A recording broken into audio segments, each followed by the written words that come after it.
नमस्कार साथियों, शिक्षा शास्त्र की एक और क्लास में आप सभी का स्वागत करता हूं। मेरा नाम है अनिकेत।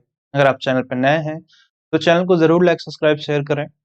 आपको लिंक कहीं से मिला हो या किसी के माध्यम से मिला हो तो इसको और ज़्यादा शेयर करिए जिससे इसमें ज़्यादा से ज़्यादा लोग जुड़ सकें। तो लास्ट क्लास में या कह सकते हैं कि वीडियो में मैंने आपको बताया था कि आप अपना एकेडमिक्स एग्ज़ाम हो या कोई भी कॉम्पिटिटिव एग्ज़ाम कर रहे हैं, दे रहे हैं तो उसमें एक थ्योरी के द्वारा आप कैसे अपने आप को इम्प्रोवाइज़ कर सकते हैं। आप उसमें कैसे ज़्यादा अपने आप को और एनहांस कर सकते हैं, आप अपनी चीज़ों में कैसे इम्प्रोवाइज़ेशन कर सकते हैं, इन चीज़ों के बारे में बताया था। वहाँ पे मैंने एक मनोवैज्ञानिक है हमारे यहाँ शिक्षा शास्त्र में, जिनका नाम है थॉर्नडाइक। मैंने इनके बारे में भी बताया था और इनका एक नियम भी बताया था जो आप लोगों के लिए ज़रूरी है। खासकर शिक्षा मनोविज्ञान वाले ज़्यादा जानते होंगे और मनोविज्ञान वाले भी। लेकिन आप नहीं जानते, लेकिन फिर भी आपके लिए एक ही नियम इनका काफ़ी था कि प्रैक्टिस का नियम।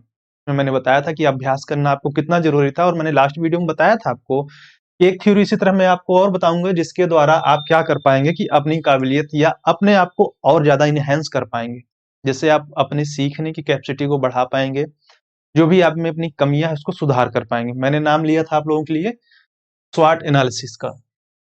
यहाँ पे लिखा है SWOT, आपको दिख रहा होगा स्वॉट एनालिसिस। आपको यहाँ पे सिर्फ 4 वर्ड दिख रहे हैं जिनका मैंने फुल फॉर्म लिखा है।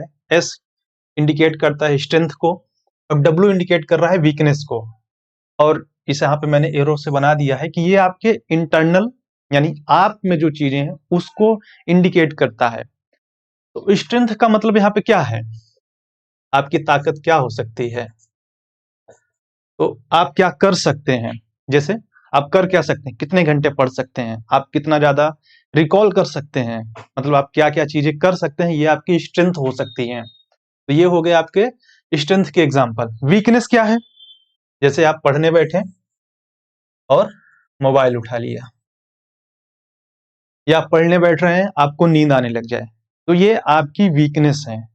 तो सबसे पहले आपको पता करना होगा, देखिए यहाँ पे एक वर्ड और लिखा है एनालिसिस। एनालिसिस का मतलब होता है कि आप अपना विश्लेषण करें, समझे अपने आप को। तो आपने सबसे पहले अपनी स्ट्रेंथ समझी। स्ट्रेंथ क्या है कि जैसे आप 6 घंटे पढ़ सकते हैं बिना रुके, या 4 घंटे पढ़ सकते हैं, सबकी अपनी स्ट्रेंथ होगी। या कोई लिख के पढ़ सकता है, कोई सुन सकता है, कोई 2 काम एक साथ कर पा रहा होगा, तो सबकी अपनी अलग अलग स्ट्रेंथ होगी। उसी तरह आपकी वीकनेस भी कुछ ना कुछ होगी, जरूरी नहीं कि आप में सारी स्ट्रेंथ ही हो। तो जैसे सबसे ज्यादा प्रॉब्लम आज ये हमें ये मोबाइल दे रहा है, कुछ भी करने हम बैठ जाते हैं लेके मोबाइल, चलो हम मोबाइल चला लेते हैं। तो 2 चीजें हो गई कि आप अपनी स्ट्रेंथ समझिए, अपनी वीकनेस समझिए। और इसके लिए आपको एक चीज बता दूं, किसी भी एक्सपर्ट के पास जाने की जरूरत नहीं, ये आप खुद से कर सकते हैं। आप अपना एनालिसिस खुद से कर सकते हैं।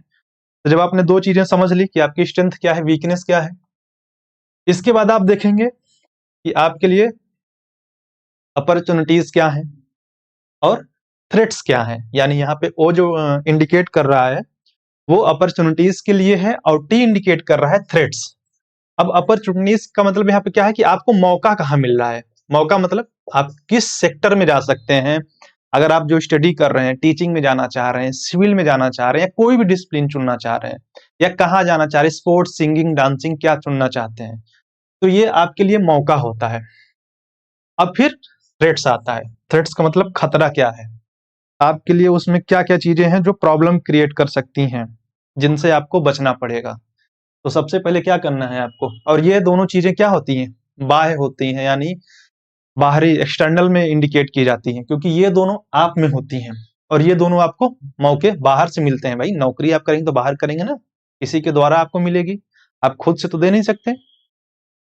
तो इसका भी आपको एनालिसिस करना पड़ता है। जैसे मान लीजिए आपने चुन लिया टीचिंग लाइन, तो टीचिंग में भी मल्टीपल स्टेज हैं कि आप, चलिए इसको थोड़ा सा हटा देते हैं, कि आप प्राइमरी की जॉब चुनना चाह रहे हैं, आप जूनियर जाना चाह रहे हैं, आप टीजीटी जाना चाह रहे हैं, आप पीजीटी जाना चाह रहे हैं, कहाँ जाना चाह रहे हैं, तो आपका जो सब्जेक्ट होगा, आपके जो कॉम्बिनेशन होंगे, आपकी जो डिग्री होगी, उसके अकॉर्डिंग आपको चांसेस मिलेंगे, यानी मौके मिलेंगे, आपको अपॉर्चुनिटीज मिल जाएंगी। थ्रेट्स क्या होगा कि उसमें कितना कंपटीशन है, वैकेंसी क्या टाइम पे आ रही है, रेगुलर आ रही है कि नहीं आ रही, मैं कहाँ कहाँ भर सकता हूँ, क्या क्या एलिजिबिलिटीज हैं। इन सारी चीजों को भी जानना आपके लिए उतना ही जरूरी है।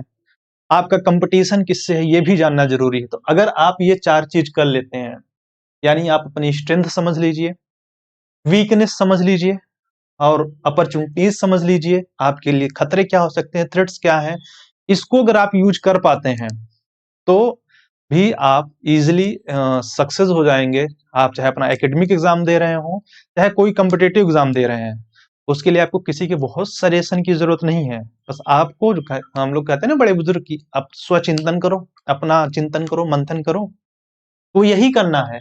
अब एक्चुअली में ये जो थ्योरी यूज होती है ना, ये एडमिनिस्ट्रेटिव की है, एडमिनिस्ट्रेशन की ये थ्योरी है, एजुकेशनल एडमिनिस्ट्रेशन में हम लोग पढ़ते हैं। लेटेस्ट में जुड़ी है अभी 4-5 साल पहले, एक समय में तो बहुत पहले से थी लेकिन सिलेबस में अभी जुड़ा। लेकिन कॉमर्स वाले बैंकिंग वाले, मार्केटिंग वाले इसके बारे में जानते हैं और ये इसी चीज का यूज करते हैं कि कैसे हम अपनी ग्रोथ, खासकर जो मार्केटिंग करते हैं डेली रूटीन वाले, वो इसी चीज का यूज करते हैं। तो आप भी इसका यूज करिए, आप अपने एजुकेशन में इसका यूज करिए, अपने जॉब के लिए यूज करिए, नो डाउट आप उनके लिए हेल्पफुल होगा।